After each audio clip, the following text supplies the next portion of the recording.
Hello बच्चों, आज मैं आपके सामने बिल्कुल एक नया चैप्टर लेकर आया हूँ, बायोमोलिक्यूल्स। बायोमोलिक्यूल से जी में क्वेश्चन बनता है, नीट में भी एक क्वेश्चन हमेशा आता है। अब रेगुलर एग्जाम्स में, कॉम्पिटिटिव एग्जाम में इसके क्वेश्चन आ रहे हैं और आपके बोर्ड एग्जाम के लिए भी बहुत इंपॉर्टेंट है। तो मैं जो आपको एक पूरा चैप्टर दूंगा, पूरा होल चैप्टर, एक एक चीज कैसे नोट्स आपको लिखना है, सारी चीजें, इवन कॉम्पिटिटिव एग्जाम में कैसे क्वेश्चन आते हैं, वो सारी चीजें हमको डिस्कस करना है इस चैप्टर में, बायोमोलिक्यूल्स। तो बायोमोलिक्यूल्स है क्या? एक्चुअली जो बायोमोलिक्यूल्स की अगर बात करूं तो ये इसके मेन 4 पार्ट है जिसपे हमको फोकस करना है। एक होता है कार्बोहाइड्रेट, दूसरा होता है प्रोटीन, थर्ड होता है लिपिड और फोर्थ होता है हमारा न्यूक्लिक एसिड। मैं अगर ध्यान से देखूं तो ये सारी चीजें हमारे बॉडी के लिए बहुत इंपॉर्टेंट पार्ट्स हैं। तो देखो, छोटा सा एक डेफिनेशन है, जितने भी लिविंग सिस्टम है, living system are made up of various complex biomolecules like carbohydrate, protein, nucleic acid, lipid etcetera. Proteins and carbohydrates are essential constituents of our food. Yes, अब कैसे देखो, तो हमने क्या किया, हमारे बायोमोलिक्यूल्स मेन, इसको हमको 4 पार्ट में डिस्कस करना है, लेकिन मैंने यहाँ पर थोड़ा सा विटामिन और एंजाइम भी हम डिस्कस करेंगे। तो बायोमोलिक्यूल्स का जो मेन पार्ट है वो carbohydrate, this is main part of biomolecule. अच्छा, कार्बोहाइड्रेट का हमारे बॉडी में क्या है, तो जैसे गाड़ी में फ्यूल के बिना गाड़ी चलेगी नहीं, वैसे ये मान के चलिए बिना कार्बोहाइड्रेट के हमारा बॉडी वर्क नहीं कर पाएगा। पावर बैंक का काम करता है, समझो, ये पावर बैंक का काम करता है। कहाँ कहाँ इसके सोर्सेस क्या होंगे, तो रोटी में होगा, आलू में होगा, चावल में होगा, केला में, इवन इंस्टेंट चाहिए तो वहां पर एप्पल में भी आपको मिलेगा। तो कार्बोहाइड्रेट हमारा मेन पार्ट है। दूसरा इसका जो पार्ट है वो प्रोटीन है, एमिनो एसिड और क्या होगा, पेप्टाइड्स। इस पार्ट में हम डिस्कस करेंगे। एक्चुअली ये बिल्डर है, क्या बिल्डर है, ब्रिक। जैसे मेरे को घर बनाने के लिए ब्रिक की जरूरत पड़ती है, तो वैसे ही एमिनो एसिड और क्या है, एमिनो एसिड दैट इज क्या होगा, प्रोटीन है। तो ये हमारे के लिए ब्रिक का काम करता है, बिल्डर का काम करता है। हमारे बॉडी के अंदर जो कंस्ट्रक्शन का काम करता है वो कौन करता है, प्रोटीन। जैसे इसमें दाल है, पनीर है, दूध है, इसके सोर्सेज है, ठीक है। और तीसरा जो पार्ट है हमारा क्या है, वो लिपिड्स है, लिपिड्स और फैट्स। ये एक्स्ट्रा एनर्जी है, जहां बॉडी में कार्बोहाइड्रेट खत्म हो गया तो मेरे को एनर्जी की जरूरत है, इंस्टेंट एनर्जी, दैट इज ये एनर्जी बैंक का काम करता है। ये एक्स्ट्रा एनर्जी बैंक का काम करता है। ये कहाँ से मिलेगा मेरे को, बटर में मिलेगा, ऑयल में मिलेगा, घी है, बादाम है, ये सब में अपने को क्या मिलेगा, लिपिड्स मिलेगा। और चौथा हमारा पार्ट है वो है न्यूक्लिक एसिड। अब ये न्यूक्लिक एसिड क्या है, न्यूक्लिक एसिड हमारे बॉडी में सेल्स में प्रेजेंट होता है, ठीक है ना। ये रूल्स बनाता है बॉडी के लिए, रूल्स बनाता है। इट मींस आंखों का कलर कैसा होगा, एक आदमी है उसका हेयर कलर कैसा होगा, ये सब डिसाइड करने वाला कौन होता है, nucleic acid. That is blueprint तैयार करने का काम करता है बॉडी का, वो क्या होता है, न्यूक्लिक एसिड होता है। तो हमको बायोमोलिक्यूल्स में इन 4 पार्ट्स में मेन फोकस करना है। इसके अलावा भी कुछ एंजाइम्स हैं और क्या विटामिन है, ये भी हम डिस्कस करेंगे, ठीक है बच्चों। तो इतनी चीजें हमको डिस्कस करना है। तो मैं जो सबसे पहला पार्ट है, जो सबसे इंपॉर्टेंट पार्ट है, कार्बोहाइड्रेट्स डिस्कस करते हैं, ठीक है। अब देखिए, जब हम कार्बोहाइड्रेट्स की बात कर रहे हैं, कहाँ सोर्सेस क्या क्या था, रोटी था, दाल था, चावल था, बनाना है, ये सब क्या है हमारे पास, कार्बोहाइड्रेट्स है। तो फर्स्ट हम डिफाइन करते हैं कार्बोहाइड्रेट्स को, कार्बोहाइड्रेट्स, ठीक है। मैं अगर कार्बोहाइड्रेट्स का ओल्ड डेफिनेशन देता हूं, old definition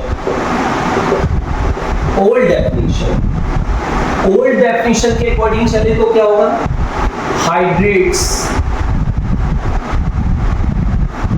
hydrates of carbon are known as carbohydrates, ठीक है। तो कार्बन के जो हाइड्रेट्स हैं वो आर नोन एज क्या होंगे, कार्बोहाइड्रेट्स। जैसे मैंने यहाँ पर लिखा C+ और क्या ले लिया, हाइड्रेट, दैट इज क्या होगा, वाटर। तो हमारे पास जनरल फार्मूला जो बनता है कार्बोहाइड्रेट का, CH2O और क्या होता है, Y। आप हमेशा एक बात याद रखिए, दोनों सिचुएशन हो सकता है, X Y के इक्वल भी हो सकता है और X not is equal to क्या होगा, Y। तो ये हमारे पास कार्बोहाइड्रेट का जनरल फार्मूला है, CH2O क्या होता है। कुछ एग्जांपल्स भी देखिए कार्बोहाइड्रेट्स के, ठीक है। जैसे सबसे पहले मैंने ग्लूकोज ले लिया, ग्लूकोज, क्या मॉलिक्यूलर फॉर्मूला है ग्लूकोज का? C6H12 और क्या हो गया O6। अब यहाँ देखिए, मैं क्या इसको ऐसा लिख सकता हूँ C6H2O और क्या हो गया 6। देखिए अगर जनरल वे में देखूं तो ये इस रूल को फॉलो कर रहा है, इस मॉलिक्यूलर फॉर्मूला के इक्विवेलेंट है। आप ध्यान से देखिए, ठीक है। ग्लूकोज के बाद अगर मैं शुगर की बात करता हूँ, शुगर है ना, क्या फॉर्मूला है? C12H22O11। तो मैं अगर यहाँ ध्यान से देखूं तो C12H2O और क्या ले लूं मैं 11। लेकिन यहाँ देखिए बिल्कुल, यहाँ एक्चुअली अगर इस फॉर्मूले में देखूं तो x y के इक्वल है, लेकिन अगर मैं इस फॉर्मूले की बात करूं, इस फॉर्मूले को भी कर रहा है बिल्कुल CXH2O y को, but here x not is equal to क्या होगा y। सिमिलरली थर्ड एग्जांपल दे रहा हूं मैं, रेफिनोज C18H32 और O16। आप लिख लीजिए इसको C18H2O और क्या लिख दूं मैं 16। अगर ध्यान से देखो तो ये भी इस फॉर्मूले को ओबे कर रहा है, बट यहाँ भी x not is equal to y। तो दे ऑल आर कार्बोहाइड्रेट्स, लेकिन कुछ ऐसे भी कंपाउंड्स हैं जो इस मॉलिक्यूल, इस फॉर्मूले में सेट बैठते हैं, but they are not carbohydrates. जैसे देखो कुछ ऐसे भी एग्जांपल्स हैं, बहुत इंपॉर्टेंट है, लाइक फॉर्मेल्डिहाइड। अगर फॉर्मेल्डिहाइड की बात करूं तो इस फॉर्मूले को देखो वो भी कर रहे हैं, कौन से फॉर्मूले को? CXH2OY को, but this is not carbohydrate. याद रखना, formaldehyde is not a carbohydrate. Similarly अगर मैं एसिटिक एसिड की बात करता हूं तो एसिटिक एसिड भी देखो इस फॉर्मूले पे बिल्कुल फिट बैठ रहा है, लेकिन ये भी क्या है, देखिए इस फॉर्मूले पे बिल्कुल फिट बैठ रहा है, but this is not carbohydrate. तो कुछ ऐसे ऑर्गेनिक कंपाउंड्स भी है जो इस फॉर्मूले में फिट बैठते हैं, but they are not carbohydrates. लेकिन कुछ ऐसे भी हैं जो इस फॉर्मूले में फिट नहीं बैठेंगे, बट दे आर कार्बोहाइड्रेट्स। ऐसे भी एग्जांपल्स हैं, जैसे हमारे पास है रेमनोज। मैं रेमनोज की बात करूं तो C6H12 और क्या होता है O5। अब यहाँ देखो ये not is equal to C, क्या C6H2 में लिख ही नहीं सकता, दैट इज मैं बोल सकता हूँ CXH2O Y को ओबे नहीं करता, इस फॉर्मूले में फिट नहीं बैठ रहा है, but this is a carbohydrate. ये क्या है? Carbohydrate, carbohydrate. तो ओल्ड कॉन्सेप्ट के अकॉर्डिंग क्या देखते हैं, कार्बन का जो हाइड्राइड होता है, हाइड्रेट्स होते हैं, दिस आर नोन एज क्या होगा? कार्बोहाइड्रेट्स। और आपने पूरा देखा एग्जांपल, इस मॉलिक्यूलर फार्मूला को ग्लूकोज ओबे कर रहा है, शुगर ओबे कर रहा है, रेफिनोज ओबे कर रहा है, लेकिन रेमनोज ओबे नहीं कर रहा है, मतलब रेमनोज इस फार्मूले में फिट नहीं आएगा। कुछ ऐसे भी ऑर्गेनिक कंपाउंड्स है, they are not carbohydrates, but इस फॉर्मूले में फिट बैठते हैं। तो आप इसको ध्यान दीजिएगा, ये कौन सा कॉन्सेप्ट है? ये ओल्ड कॉन्सेप्ट है, किसका? कार्बोहाइड्रेट का। ठीक, अब हम न्यू कॉन्सेप्ट देखते हैं कार्बोहाइड्रेट का। क्या होता है न्यू कॉन्सेप्ट या मॉडर्न कॉन्सेप्ट ऑफ क्या होगा? Carbohydrate.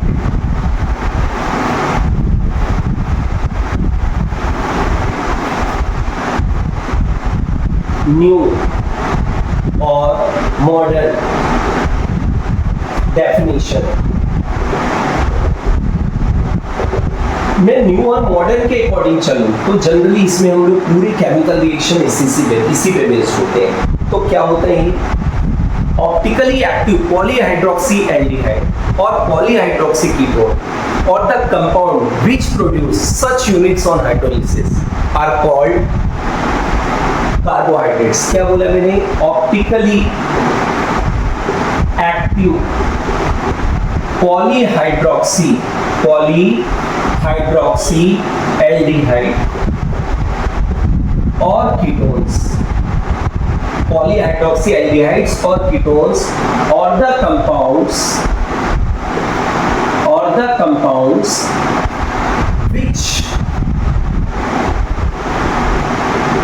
which produce such units on hydrolysis are called carbohydrates। ये न्यू डेफिनेशन है, इसी के अकॉर्डिंग चलते हैं। देखिए इस डेफिनेशन के अकॉर्डिंग तो optically active polyhydroxy aldehydes polyhydroxy aldehydes or ketones or the compounds which produce such units on hydrolysis are called carbohydrates. ठीक है, कुछ बहुत इंपॉर्टेंट पॉइंट जो डिस्कस करना चाहता हूं यहां पर, क्या तो some carbohydrates are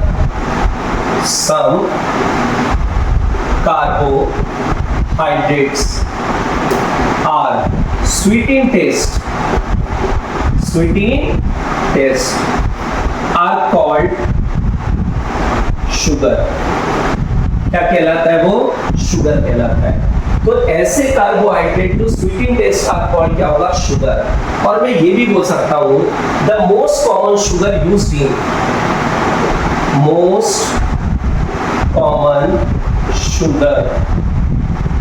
in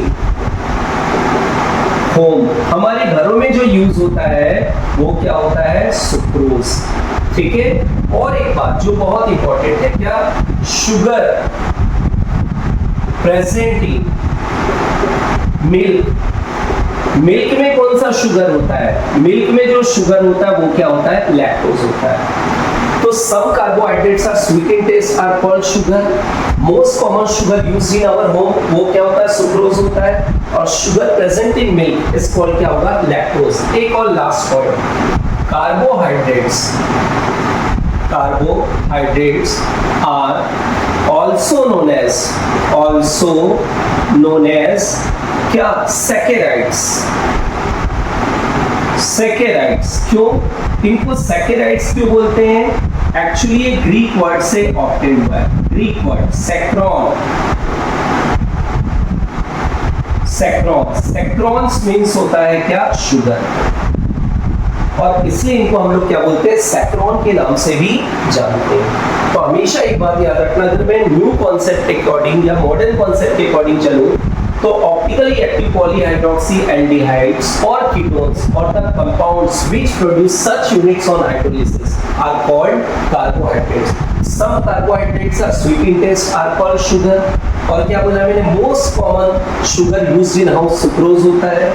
sugar present in milk are called क्या होगा? लैक्टोज. और carbohydrates are also known as saccharides. Why saccharides? Because it is obtained from Greek word saccharon. Saccharon का मतलब क्या होता है? शुगर होता है. तो आपने दोनों डेफिनेशन देख लिया किसका? कार्बोहाइड्रेट का. ठीक है, एक ओल्ड डेफिनेशन का और दूसरा क्या हमारे पास? न्यू डेफिनेशन हो गया. क्लियर है? अब मैं जो आगे डिस्कस करना चाहता हूं आपसे कि कार्बोहाइड्रेट्स को हम क्लासिफाई कैसे करेंगे. देखिएगा, तो क्लासिफिकेशन ऑफ कार्बोहाइड्रेट्स.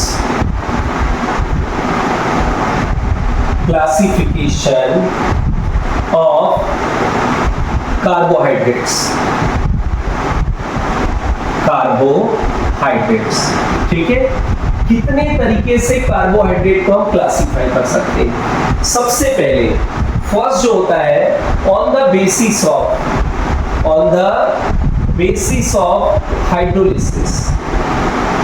पहला जो क्लासिफिकेशन होगा हमारा on the basis of hydrolysis.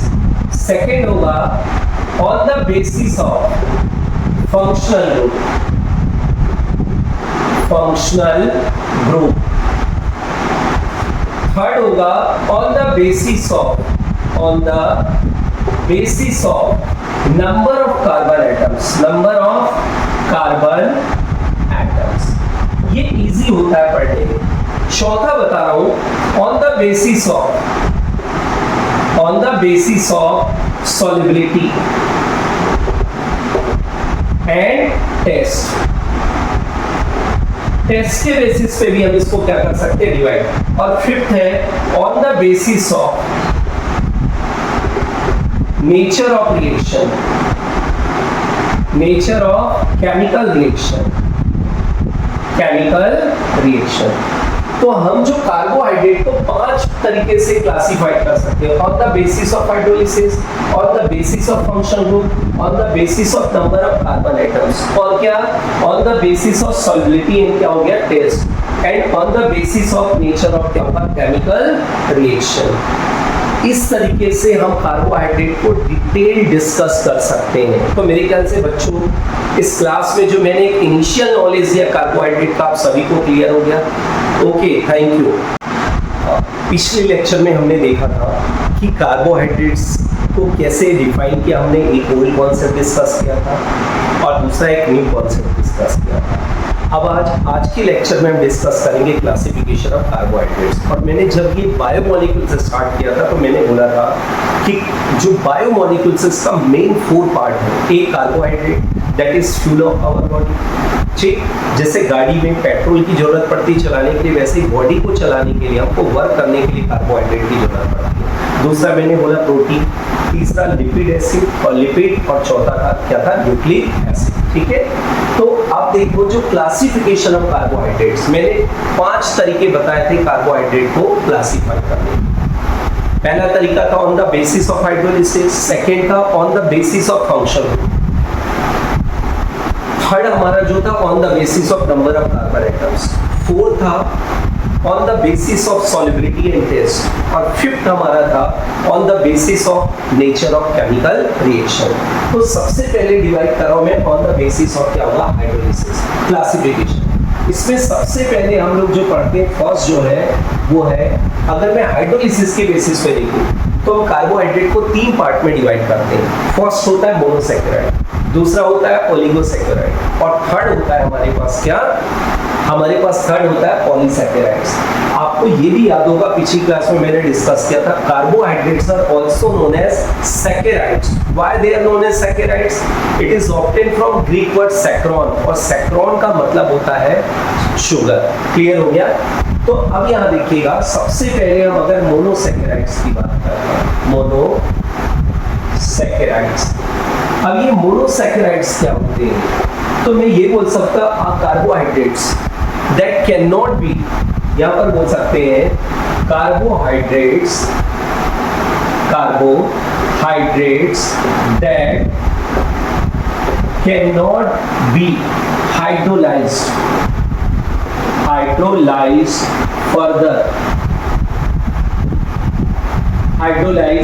further to give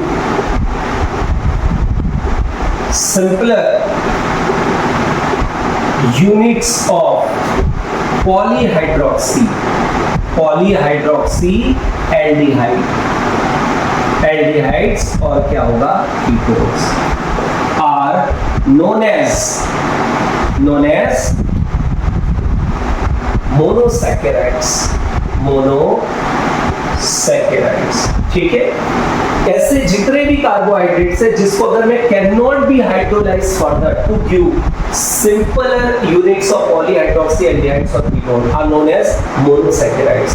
याद होगा जब हमने कार्बोहाइड्रेट का न्यू डेफिनेशन दिया था, तो according to new definition of carbohydrates, optically active polyhydroxy aldehydes और कीटोन्स और the compounds which produce such units on hydrolysis are called carbohydrates। तो उस डेफिनेशन के अकॉर्डिंग ऐसे जितने भी कार्बोहाइड्रेट्स है जिसको मैं फर्दर अगर हाइड्रोलिसिस करता हूं तो मेरे को पॉलीहाइड्रोक्सी एल्डिहाइड और कीटोन नहीं मिलेंगे, दीज आर नोन एज क्या होंगे, मोनोसैकेराइड्स। आपको बता दूं अभी तक नेचर में अबाउट 20 मोनोसैकेराइड्स यूनिट्स आर होते हैं। क्लियर हो गया? लेकिन उसमें से कुछ एग्जांपल्स हैं, जैसे हमारे पास, अब मैं मोनोसैकेराइड की बात करूं तो मेरे पास क्या है, ग्लूकोज है। ग्लूकोज क्या फार्मूला है, C6H12O6 है। फ्रक्टोज है, क्या फार्मूला है, C6H12O6 है। और भी राइबोज,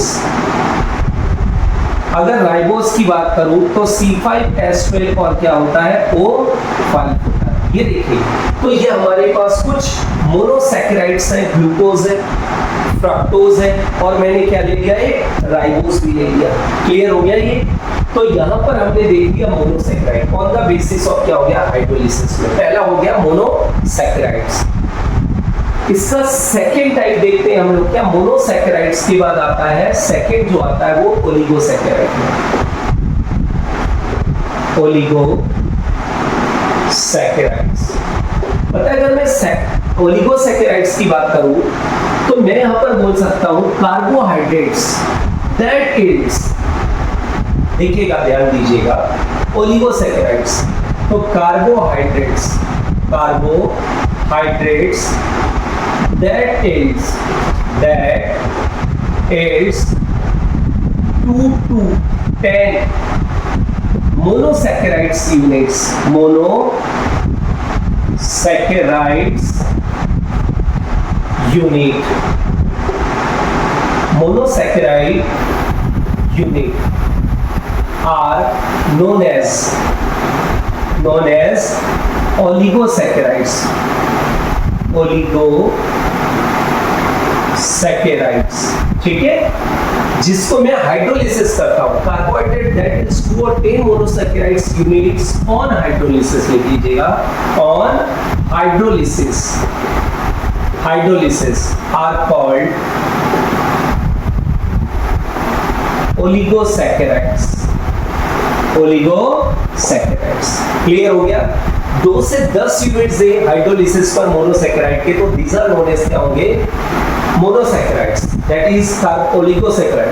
फर्दर इसको हम डिवाइड करते हैं, पहले डाइसैकेराइड्स भी होता है, डाइसैकेराइड्स, ट्राइसैकेराइड्स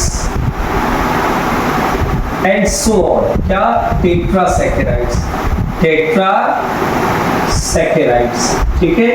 अगर मैं डाइसैकेराइड की बात करूं तो सबसे पहले देखो हमारे पास क्या है? सुक्रोज है, सुक्रोज, फिर होता है हमारे पास है माल्टोज, और फिर हम यहाँ पर ये भी ले लेते हैं लैक्टोज।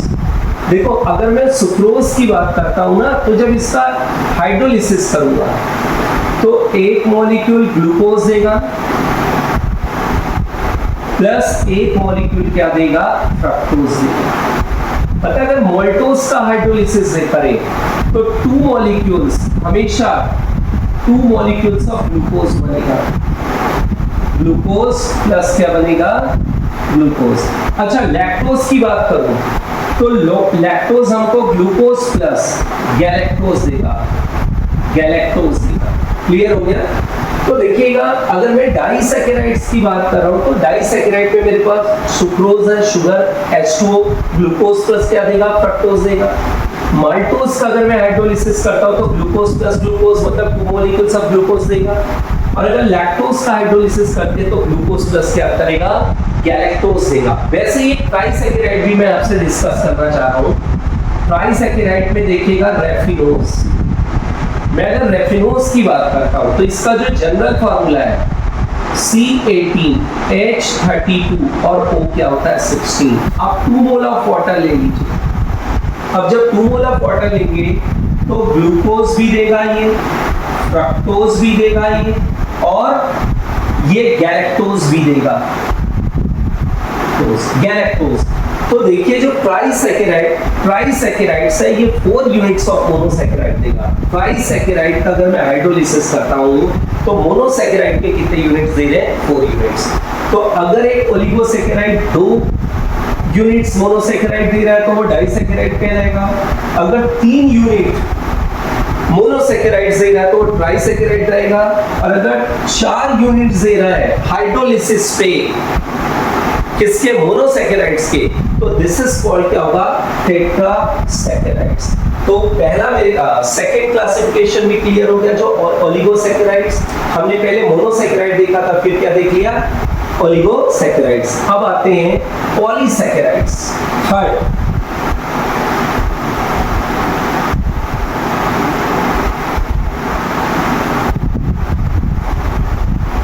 तो on the basis of hydrolysis में हमारा थर्ड है पॉलीसैकेराइड्स। अगर मैं पॉलीसैकेराइड्स की बात करूं तो the carbohydrates which ends large number of monosaccharides units on क्या होगा? हाइड्रोलिसिस। क्या बोला मैंने? कार्बोहाइड्रेट्स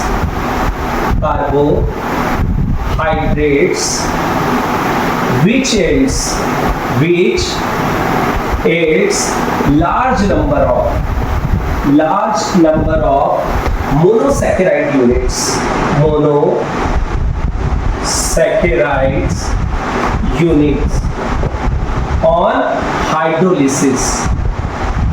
hydrolysis are called क्या?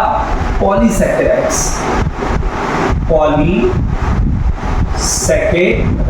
क्लियर हो गया? Carbohydrates which hits large number of monosaccharide units on hydrolysis are called polysaccharides।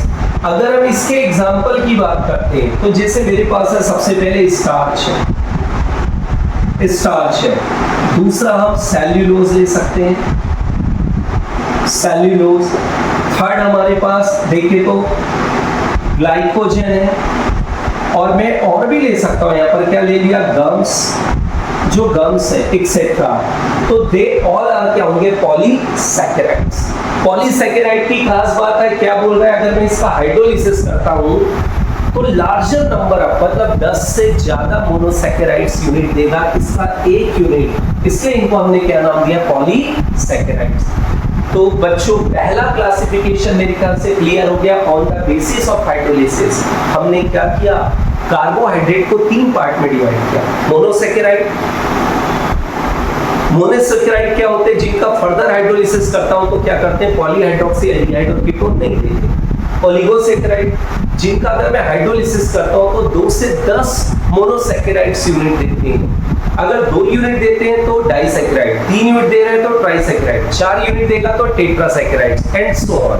और पॉलीसैकेराइड्स की बात करते हैं जब हम बच्चों, तो क्या बोल रहा हूं मैं, ये large number of monosaccharide units देते हैं ऑन हाइड्रोलिसिस। कुछ एग्जांपल्स भी स्टार्च है, सेल्यूलोज है, ग्लाइकोजन है, गम्स है। तो मेरे ख्याल से आप सभी को ये क्लासिफिकेशन क्लियर होगा। अब मैं सेकेंड क्लासिफिकेशन की तरफ बढ़ता हूं, ठीक है। तो क्लासिफिकेशन हम एक्चुअली अब किसका कर रहे हैं, मोनोसैकेराइड का, ध्यान दीजिएगा।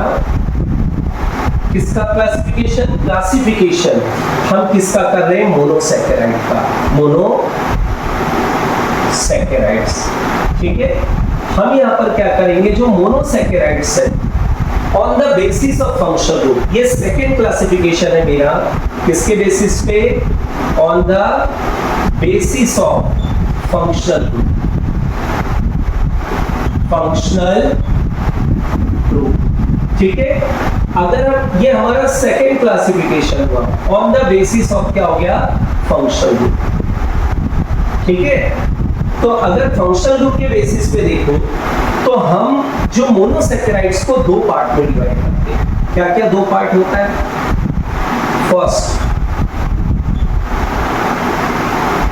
फर्स्ट हमारे पास होता है पॉलीहाइड्रोक्सी एल्डिहाइड, पॉलीहाइड्रोक्सी एल्डिहाइड, ठीक। और सेकंड हमारे पास होता है पॉलीहाइड्रोक्सी, क्या होगा, कीटोन, कीटोन। मैं पॉलीहाइड्रोक्सी एल्डिहाइड की बात कर रहा हूं ना, ठीक है। तो जो पॉलीहाइड्रोक्सी कीटोन है, पॉलीहाइड्रोक्सी कीटोन, और इसको हम लोग क्या बोल रहे हैं, पॉलीहाइड्रोक्सी एल्डिहाइड।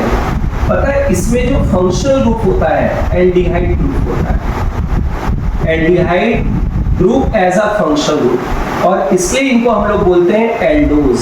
क्या बोलते हैं, एल्डोज। अगर एल्डोज की बात करता हूं तो जैसे इसका एक एग्जांपल देता हूं मैं, ग्लूकोज है, ग्लूकोज एक एल्डोज ही है। क्या फार्मूला है ग्लूकोज का, C6H12 क्या होता है, O6, ये ग्लूकोज का फार्मूला है। कैसे लिखते हैं हम, तो CH2OH, CHOH, CHOH, CHOH और CHOH, और क्या होगा, CH2 क्या होगा, OH। मैं एक्चुअली इसको ऐसे भी लिख सकता हूं, देखो CH2OH, CHOH4 और क्या, CH2OH। और एक तरीका है लिखने का, यहां देखिएगा, हमने CH2OH ले लिया, ठीक। अब यहां पर क्या होगा, OH और H, OH और H, यहां OH, H, OH, H और क्या होगा, CH2OH। ये भी क्या है, ग्लूकोज है, जो कि एक पॉलीहाइड्रोक्सी क्या हो गया, एल्डिहाइड, फंक्शनल ग्रुप के बेसिस पे। तो अगर मेरा फंक्शनल ग्रुप एल्डिहाइड है तो इनको बोलते हैं एल्डोज। अब यहां देखिएगा, ये जो पॉलीहाइड्रोक्सी कीटोन है, इसमें फंक्शनल ग्रुप क्या होगा, कीटोन। कौन सा ग्रुप होगा, कीटोनिक ग्रुप होगा, और इसलिए इनको हम लोग क्या बोलते हैं, कीटोज, कीटोज। अच्छा, कीटोज की बात करूं तो हमारा कीटोज है कौन, फ्रक्टोज। क्या फार्मूला है फ्रक्टोज का भाई, अगेन C6H12O6। ये देखिएगा, ये भी क्या है, कीटोज कौन सा है, फ्रक्टोज है। मैं अगर ध्यान से देखो इसका स्ट्रक्चर तो देखिएगा, CH2OH, यहाँ C डबल बॉन्ड O, अब यहाँ पर OH और H, और यहाँ क्या ले लीजिए, HOH, OH H और क्या होगा CH2OH। क्लियर हो गया? हम इसको ऐसे भी लिख सकते हैं, देखिएगा CH2OH C double bond O और COH होल थ्राइस और क्या होगा CH2OH। तो मेरे ख्याल से बच्चों ये भी क्लासिफिकेशन आपको क्लियर हुआ। किसके बेसिस पे? मोनोसैकेराइड को on the basis of functional group हमने डिवाइड किया। First polyhydroxy aldehyde, second polyhydroxy क्या हो गया? पॉलीहाइड्रोक्सी एल्डिहाइड में हमारे पास जो फंक्शनल ग्रुप होता है, कौन सा फंक्शनल ग्रुप है? हमारे पास जो फंक्शनल ग्रुप है वो एल्डिहाइड है। पॉलीहाइड्रोक्सी कीटोन में फंक्शनल ग्रुप क्या है? कीटोन। ठीक है, तो पॉलीहाइड्रोक्सी एल्डिहाइड का एग्जांपल है aldose. Glucose is a aldose. Actually aldose में हेक्सोज है। वैसे ही कीटोन क्या है? जो फ्रक्टोज है वो क्या है? कीटोज है। दैट इज पॉलीहाइड्रोक्सी क्या हो गया? कीटोन हो गया। ठीक है बच्चों, तो मेरे ख्याल से ये भी क्लासिफिकेशन आपको क्लियर हो गया और आज की क्लास यहीं पर एंड करते हैं। नेक्स्ट क्लास में हम लोग जो नंबर ऑफ कार्बन एटम के बेसिस पे क्लासिफिकेशन करेंगे, फिर हम लोग on the basis of taste and solubility, और जो लास्ट वाला पार्ट है वेरी वेरी इंपॉर्टेंट, कौन सा? On the basis of nature of reaction. Okay बच्चों, थैंक यू।